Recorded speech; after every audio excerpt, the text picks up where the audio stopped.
You can see it sometimes that he, you know, when we go through a period of time when the weather's real bad, you can see, you know, that he misses the opportunity to be up there. You know, he genuinely loves what he does. That guy, he gets up at 4 o'clock in the morning and he doesn't stop until 9 o'clock at night, every day. He was pretty thorough about everything he did, which I wasn't. I figured if I hung around him a little bit, maybe some of that would rub off on me.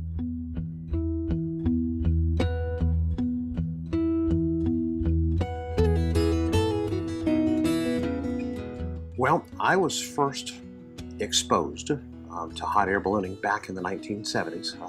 I was 13 years old.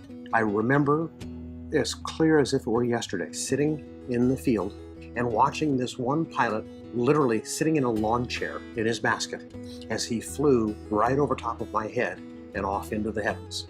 And I just thought that was the most incredible thing I'd ever seen in my life. You can tell that he loves what he does, which is really rare these days to find people who love to do what they do. It comes from his background, his parents, his mom, his dad, just awesome people. Several years later, we went to a sports show in a large auditorium, and they had a hot air balloon in there. So I went up and talked this poor guy's ear off and signed up for flight lessons. And at that evening's dinner, said, oh, by the way, we've got a meeting next Saturday. Talk to a man that's going to teach me how to fly a hot air balloon. My poor parents were speechless. They had no clue what to say, but they agreed to go talk to him. And when we did, they found out it was a pilot license, just like a plane or a helicopter. You've got to go through flight training at ground school, written tests, solo flights. So there was a standard that I would have to meet. And their thought process was, well, if he can meet the standard, then he must be okay to do it. And if he can't meet the standard, they won't let him do it. So where's the harm letting him try? So at the ripe old age of 15, I started my flight training. I did to the world of ballooning in the 1970s what Tiger Woods did to golf in the 90s. I came on and I had years where I won grand champion of more than half of everything I entered. And you're not supposed to be able to do that. The stories kind of sound made up, like they're inflated, like they're fictitious. I stayed around him for a few years, and then I went to competition with him. And he beat everybody. And we came back and I was like, I guess some of those stories had to be true. And then I did it again, and he beat everybody. I'm getting trained by one of the best pilots in the world. I'm sticking around for this. He's almost a genius, I think. You know, he's open-minded to a lot of things. He's very knowledgeable, a lot of knowledge. He has a genuine desire to impart the knowledge that he's acquired over the years to other people. There are many different things that I preach to my pilots and my ground crews, one of which is how we treat our passengers. We practice the 3 E's to make the big E, and that stands for engage, entertain, and enlighten. And now you've made an experience. Well, those 3 E's pretty much saved my life. I was a wildcat before starting to believe in those 3 big E's that he got. And he changed my life in so many ways. I look up to him like he's a father figure to me. First off, I believe he saved my marriage. But the biggest change was just the way I see things. I see things different. I start thinking, stop thinking a little bit more about you.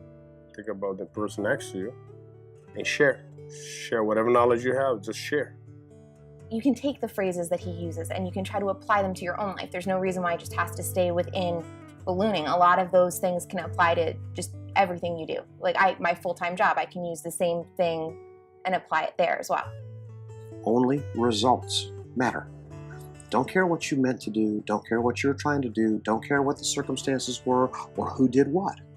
At the end of the day, it is your responsibility as the pilot. I promise you with all my heart, if you know all the things that I know, if you have considered all of the details that I consider, I promise you'll make the same decision every time. So if you don't think you would have done it the way I did it, there's something you're missing. He had to brainwash. He had to take my brain apart and try to put everything back together. I am safer.